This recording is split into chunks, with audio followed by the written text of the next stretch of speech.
There he is. What's Hey, Pete. happening, brother? I'm glad to be here, man. Thanks for having me. Dude, I'm so happy to have you. So, by the way, are you going to go to the Strength in Numbers camp again this year in LA? Yeah, I am. I'm going there next week. Yeah.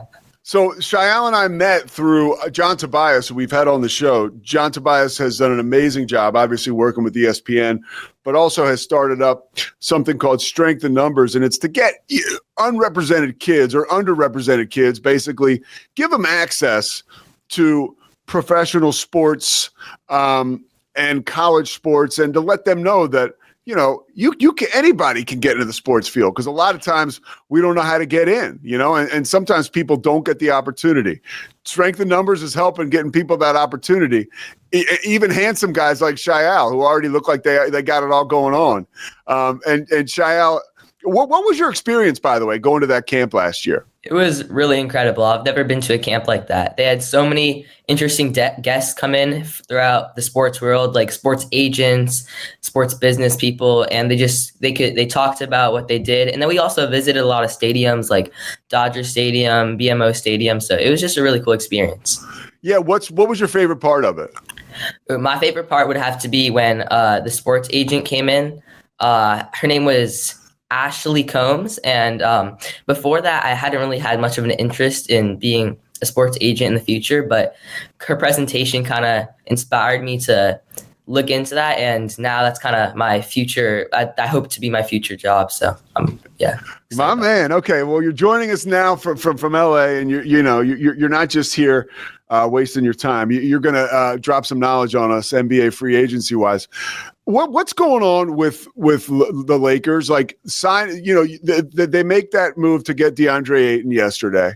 Does that help them, you think? I mean, like, you're a Laker guy, you're out there going to games. What's your impression? I mean, look, it was obvious that in the postseason they needed a center. The Lakers were really struggling with that. They were running a small ball offense, and signing DeAndre Ayton to 2 years, $16.6 million is not a terrible deal. And while he's a guy who has the ability to play that type of role, I just don't think he's going to do a great job with it, or at least what LA is expecting from him.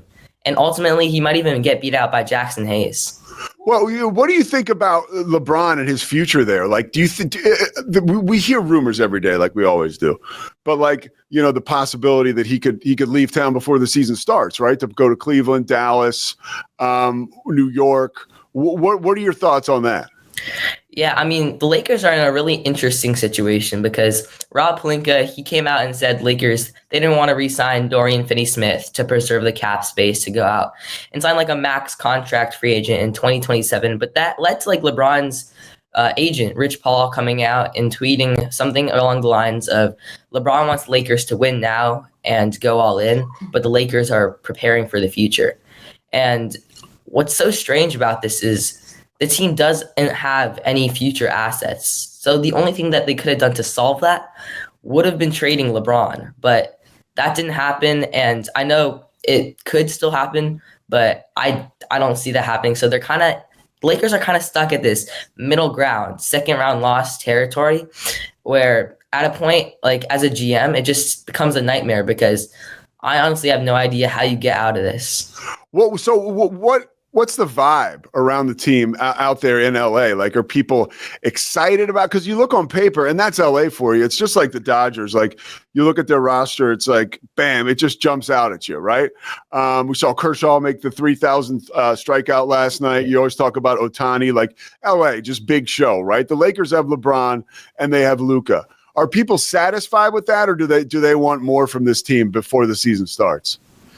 I think that I think most people want Lakers to try and go out and get a couple more players. That's people in LA, but they just don't really have that many assets to go and get these big name people. And so I think that people in LA just don't think that this LA, like the squad on paper, while it's a good team, I don't think that people think that they're gonna like actually contend for a title, especially because of how difficult the West is. I mean, compared to the East, I don't see it happening. So yeah, I feel and LeBron, you're telling me LeBron's really their biggest asset, right? To bring more people in, they'd have to trade him. Mm-hmm. Yeah. So if they want to prepare for the future and like Rob Pelinka said, try and go out and grab a max free agent in 2027, they have to trade LeBron. He's their best aging asset, and there have been teams interested. The Warriors were very interested. They could have got some very good assets from them, like picks. They could have gotten Jonathan Kuminga during the regular season. He's gone now, but so I mean, I feel like they kind of lost their chance at this point. All right, let's talk about the Bucks. I mean, they're trying to keep their chance alive and keep Giannis in town. I guess trying to keep him happy. What did you make of the move to waive Dame Lillard? I mean, Dame's got to be super happy. He's getting like $122 million for doing nothing, I guess, right? I mean, so he's cool. I mean, I've heard people around his camp say like he's actually not that disappointed. What have you heard about that? I mean, so to get Miles Turner, they had to waive Damian Lillard, and they deferred the rest of the $113 million they owe for $23 million over the next 5 years. So I guess that helps of it not being such a big burden on them. And I understand, why they did this, why all the teams in the East are trying to go out and contend. But I think that I mean, like you said, I'm not surprised that Dame is happy. He's going to be out for most of next season, and I don't know if Milwaukee's really a place you want to be if you're just not going to be playing basketball, to be honest. What other big news, free agency, has kind of jumped out at you? Because honestly, dude, like we're all living on our phones. I mean, there's updates coming through all the time. And it kind of takes a minute to be like, wait, is this a big deal? Oh, it is a big deal. Like, because we just get so much stuff thrown at us. What has happened over the past like 2 or 3 days or this week that's really blown you away as a really important move that maybe people aren't talking about?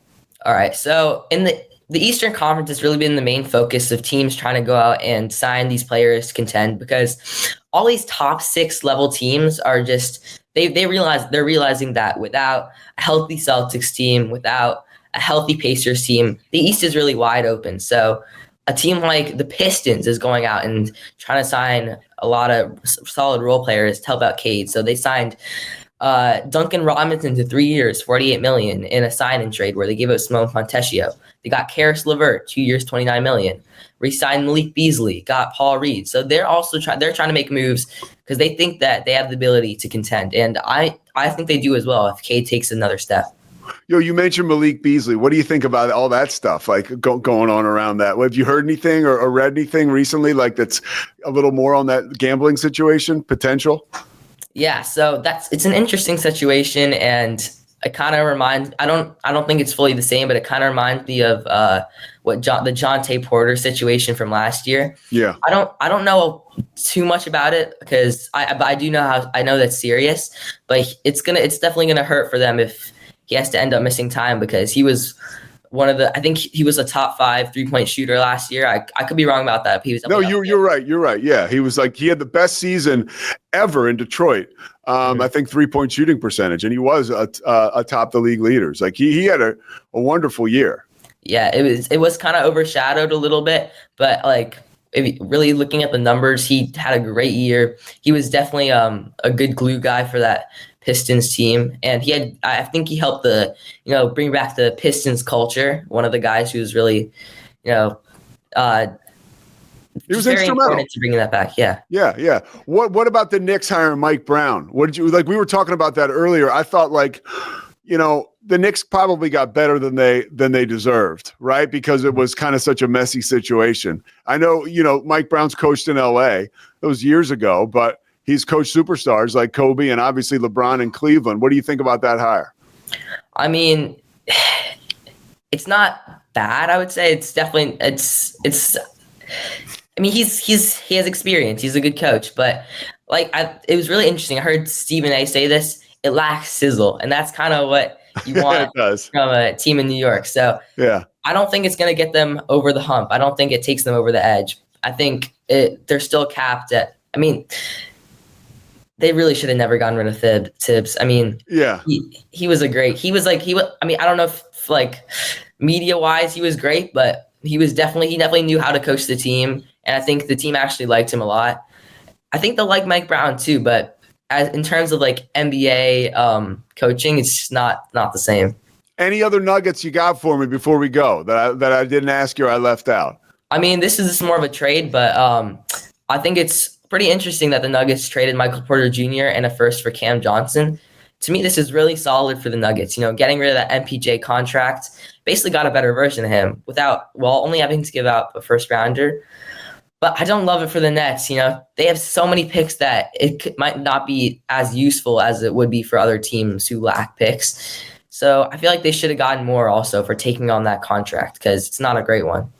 All right, Shayal, man, you deliver the goods, brother. I mean, I maybe if you don't want to be an agent, you can certainly be one of the next up-and-coming NBA insiders. So I appreciate you taking the time, man. Yeah, thanks for having me.